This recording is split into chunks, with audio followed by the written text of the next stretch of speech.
તો મિત્રો કેમ છો? નવા બ્લોકમાં તમારું સ્વાગત છે મિત્રો. આજે આપણે એરંડામાં પાણી વાળ્યું છે મિત્રો, અને રાયડો પીન હવે એરંડામાં વાળ્યું છે મિત્રો. જો પાણી ચાલુ છે, પાળીઓ રાખતું નથી મિત્રો.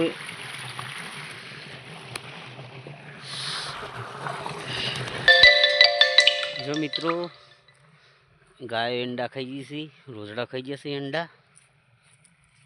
જુઓ બે ઓલ્યો રાશી જ નહીં, મમ્મી ગાય જ સર મિત્રો. જો ગાય ખાય છે ને એડા, ખાવા દે મિત્રો, બીજું શું તાન. બોડા બટાકા કઈ નાખ્યા છે. બ્લોકમાં બન્યા રહેજો.